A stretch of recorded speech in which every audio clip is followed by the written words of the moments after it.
नमस्कार दोस्तों, law of tort के लेक्चर नंबर 4 में आप सभी का स्वागत है। आज के लेक्चर में हम लोग देखेंगे general defences available to the action of tort. ये जो जनरल डिफेंसेस है वो टोटल 3 प्रकार के हैं। Defences available to government bodies, defences available to authorised personal and other defences available to everyone in certain situations. इन डिफेंसेस को समझने से पहले सबसे पहले तो हम समझ लेते हैं कि टॉर्ट क्या है। टॉर्ट हमारी किसी भी एक्शन को कहा जाएगा जिससे सामने वाले का लीगल राइट वायलेट होता है या फिर सामने वाले को कोई लीगल इंजरी होती है। यह जरूरी नहीं है कि हमारी एक्शन की वजह से सामने वाले को कोई फिजिकल डैमेज हो या फिर एक्चुअल में कोई डैमेज हो। अगर हमारी एक्शन की वजह से सामने वाले को कोई लीगल इंजरी हुई है तो लॉ ये प्रिज्यूम करेगा कि सामने वाले को कुछ ना कुछ डैमेज तो हुआ है और हमें उस पर्टिकुलर इंसान को कॉम्पनसेशन देना पड़ेगा। इसे टॉर्ट कहा जाता है। अभी हम लोग समझते हैं general defences available to action of tort का मतलब क्या है। अगर नॉर्मल सिचुएशन में हमारी पर्टिकुलर एक्शन टॉर्चुअस मानी जाएगी तो ऐसे भी कई सिचुएशंस होते हैं जिनमें अगर हम कुछ कंडीशंस को सेटिस्फाई करेंगे तो हमारी एक्शन नॉर्मल सर्कमस्टांसेस में टॉर्चुअस होते हुए भी उस पर्टिकुलर सिचुएशन में टॉर्ट नहीं मानी जाएगी। हमें सामने वाले को कॉम्पनसेशन देने की कोई भी जरूरत नहीं है। ऐसे सिचुएशंस 3 प्रकार के होते हैं। ऐसे डिफेंसेस 3 प्रकार के होते हैं। ये जो डिफेंसेस है वो गवर्नमेंट बॉडीज को मिलते हैं, कुछ ऑथोराइज पर्सनल को मिलते हैं और कई सिचुएशंस में हर किसी को मिलते हैं और उनको आज हम लोग इस लेक्चर में डिस्कस करेंगे। सबसे पहले तो मैं उन्हें रीड आउट कर देता हूं। General defences available to action of torts. There are certain situations where a tortious act committed is considered to be justified. The action in this situation will not be considered as a tort provided the tortious act is committed for the defense of the property. The force applied is proportionate and reasonable. The owner or occupier of the property has given a reasonable notice about the said tortious act. These defenses are available to the government authorities, authorized personnel and in certain situations available to everyone. आपको मैं एक practical example देता हूं। Bodily injury सफर करना एक tort है और trespassing करना एक टॉर्ट है। आप लोग कई बार सैर सपाटे पे निकले होंगे, आपने कई बार बंगले देखे होंगे, बड़ी बड़ी प्राइवेट प्रॉपर्टीज देखी होंगी। तो हर एक पर्टिकुलर प्राइवेट प्रॉपर्टी या फिर बंगले को एक कंपाउंड होता है और उस बंगले का ओनर क्या करता है, उस कंपाउंड में आइदर कीले ठोकता है या फिर कांच ठोकता है। ये हर कोई करता है।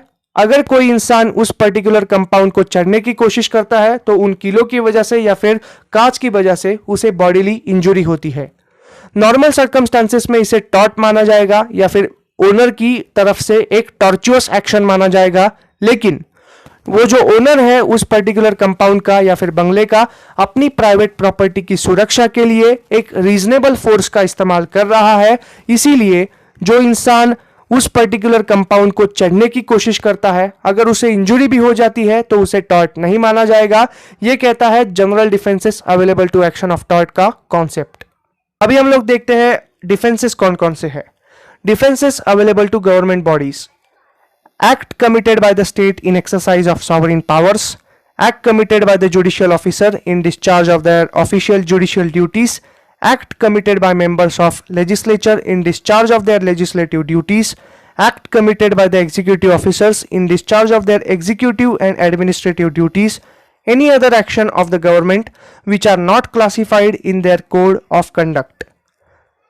इस पर्टिकुलर स्लाइड का मतलब यह है कि अगर नॉर्मल सर्कमस्टांसेस में कोई एक एक्ट टॉर्चुअस माना जाएगा, लेकिन अगर वो एक्ट स्टेट के द्वारा किया जाता है या फिर गवर्नमेंट की अथॉरिटी के द्वारा किया जाता है एक पर्टिकुलर सिचुएशन में जो कि उनकी ऑफिशियल ड्यूटीज को करने के लिए की हो, तो उस पर्टिकुलर चीज को, उस पर्टिकुलर टॉर्चुअस एक्शन को ये सिचुएशन में टॉर्चुअस एक्शन नहीं माना जाएगा, क्योंकि वो जो चीज है जिसकी वजह से सामने वाले को एक डैमेज सफर करना पड़ा है वो ऑफिशियल ड्यूटीज को डिस्चार्ज करने के लिए की गई है।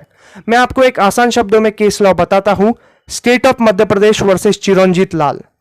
क्या हुआ था? मेंटेनेंस ऑफ इंटरनल सिक्योरिटी ये एक सॉवरिन फंक्शन है। एक मध्य प्रदेश के एक इलाके में राइट चल रहा था और पुलिस के डिपार्टमेंट ने उस पर्टिकुलर एरिया के इंचार्ज को यह ऑर्डर दिया था कि जाओ और उस एरिया में जाकर राइट को कंट्रोल करो। पुलिस गए, पुलिस ने लाठीचार्ज किया, डंडे का इस्तेमाल किया और इससे क्या हुआ, चिरंजीत लाल नाम के इंसान की प्राइवेट प्रॉपर्टी का नुकसान हुआ और उसने पुलिस के खिलाफ मुकदमा दायर किया और लॉ ऑफ टॉर्ट के अंदर भी उसने एक केस दायर किया।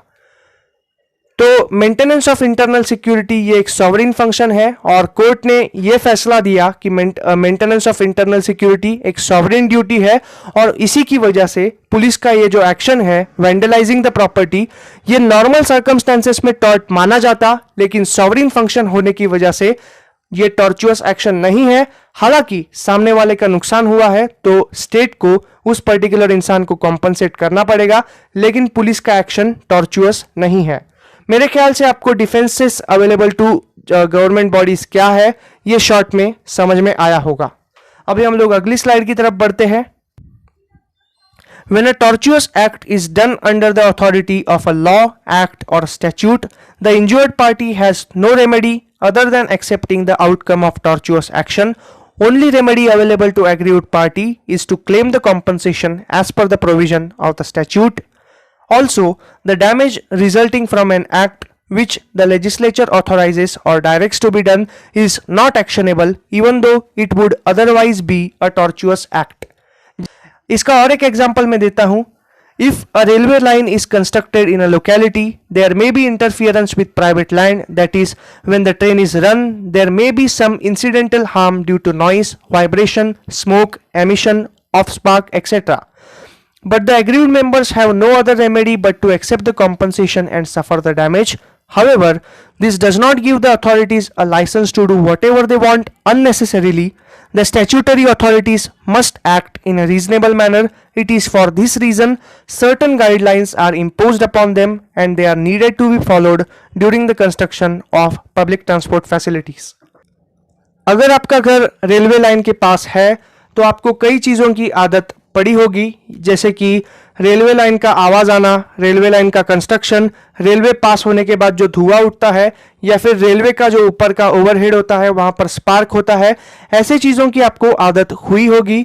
नॉर्मल सर्कमस्टांसेस में उन पर्टिकुलर चीज़ों को टॉर्ट कहा जाता, यानी नॉइस पोल्यूशन या फिर एयर पोल्यूशन या फिर आपके इलेक्ट्रिसिटी का जो स्पार्किंग होता है उनको नॉर्मल सिचुएशन में टॉर्ट माना जाता।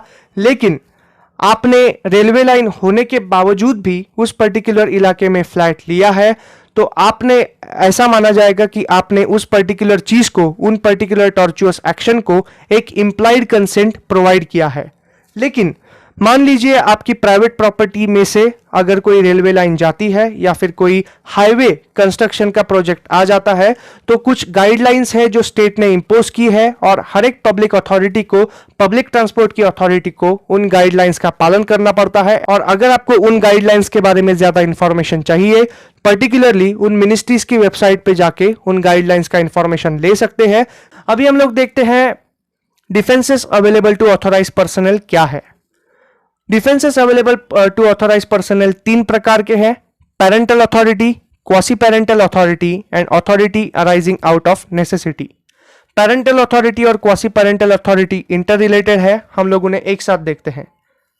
Parents and teachers often beat their children in order to impose discipline upon them. In ordinary situation, this would constitute as a tort, but if the force used by them is reasonable and necessary for the discipline of the child, then this action would not be considered as a tortuous action. आप सभी को कभी ना कभी mummy papa ने मारा होगा या फिर कभी ना कभी टीचर्स ने पिटाई लगाई होगी। नॉर्मल सिचुएशन में उन पर्टिकुलर एक्शन को आइदर असॉल्ट कहा जाएगा या फिर बैटरी कहा जाएगा, depending upon the intensity of your पिटाई। तो नॉर्मल सिचुएशन में उस पर्टिकुलर एक्शन को टॉर्ट माना जाएगा, लेकिन पेरेंटल अथॉरिटी और क्वासी पेरेंटल अथॉरिटी एक डिफेंस है। अगर टीचर ने या फिर पेरेंट ने इन गुड फेथ आपको रीजनेबल फोर्स का इस्तेमाल करके पीटा होगा तो उस पर्टिकुलर सिचुएशन को टॉर्ट नहीं माना जाएगा। यह कहता है defences available to authorise personal के पहले दो पॉइंट, यानी parental authority and quasi parental authority are the defences available to action of tort. तीसरा है authority arising out of necessity. Any tortuous action committed in the case of necessity in order to prevent a more dangerous outcome will not be considered as a tort. ये जो है ये जो defence है वो सेल्यूस पॉपुली एस्ट सुप्रीमा lakes इस Latin maxim के ऊपर बेस्ड है, जिसका मतलब है welfare of the people is supreme law. इसका मैं आपको एक एग्जांपल देना चाहता हूं। मान लीजिए आपके विंग में एक आग लग गई, एक फ्लोर पर आग लग गई और एक बंगला है आपकी विंग में, आपने उस प्राइवेट प्रॉपर्टी को ट्रेसपास करके वहां की जो सीढ़ी है वो ले ली और उस पर्टिकुलर बिल्डिंग में गए जहां पर जल रहा है और उस फ्लोर पर चढ़ने के लिए आपने वो सीढ़ी लगाई। आप वो फ्लोर पर चढ़े और उसके अंदर जो लोग हैं उनको रेस्क्यू करने का प्रयास किया। अंडर नॉर्मल सर्कमस्टेंसेस आप उस पर्टिकुलर बंगले में गए और वहां की सीढ़ी उठा ली, ये ट्रेसपास माना जाएगा और आपने जो टॉर्चुअस एक्शन किया उसके लिए आपको सजा भी मिल सकती है। लेकिन आपका जो एम था वो गुड फेथ में था और आपने नेसेसिटी यानी उन लोगों को बचाने के लिए जिस पर्टिकुलर विंग के जिस पर्टिकुलर फ्लोर में जल रहा है उन लोगों को बचाने के लिए आपने वो सीढ़ी ली और रेस्क्यू ऑपरेशन करने का प्रयास किया। तो ऐसे में आपको एक अथॉरिटी मिल जाती है in the case of necessity. ये कहता है defences available to authorise personal authority arising out of a necessity is a main defence to an action of tort. An action will not be considered as a tortuous action if it is committed in case of necessity or in order to prevent a more dangerous outcome. It will not be considered as a tort. मेरे ख्याल से आपको ये lecture समझ में आया होगा। That's it for today's lecture. Thank you so much. Please like, share and subscribe to my channel.